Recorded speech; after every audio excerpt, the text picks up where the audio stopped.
Nick Saban. Getty Images. Auburn, Alabama. This time, Nick Saban and number 1 Alabama had plenty of time to absorb the shock. For the second time in 4 years, the Crimson Tide left Jordan-Hare Stadium with what had been a perfect record no longer unblemished, and boarded buses back to Tuscaloosa, where they will remain for more than a month. With a 2,614 loss to number 6 Auburn, Alabama's run of 3 straight SEC titles had ended. But unlike after their 2013 Kick 6 defeat, the Tide's national championship hopes remain A. Following his team's first loss by double digits in more than 7 years, Saban found himself in the unfamiliar role of trying to convince the country his team should be considered for the college football playoff. "I think this team deserves the opportunity to get in the playoff by what they've accomplished and what they've been able to do," Saban said.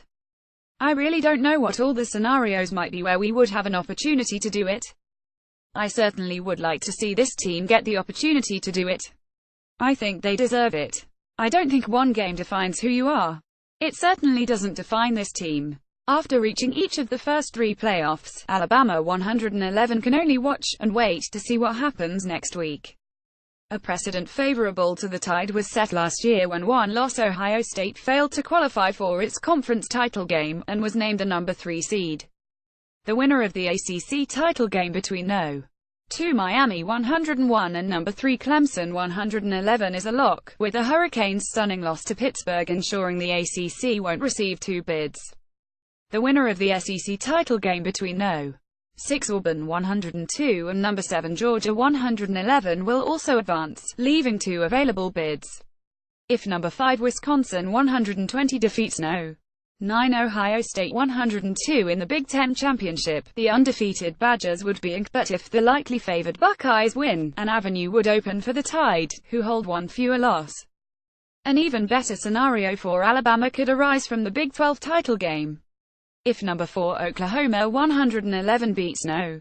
12 TCU 102, Baker Mayfield and the Sooners will reach their second playoff of the past 3 years, but if the Horned Frogs win, they aren't likely to earn much support from the committee, which has looked down on the conference in the playoff era. In 2 of the 3 years, the Big 12 has been left out.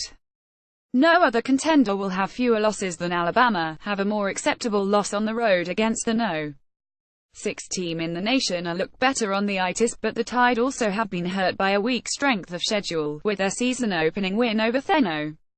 3 Florida State becoming worthless after the Seminoles went 56. For the first time since the last time Alabama left Jordan-Hare Stadium, the Tide are no longer in control.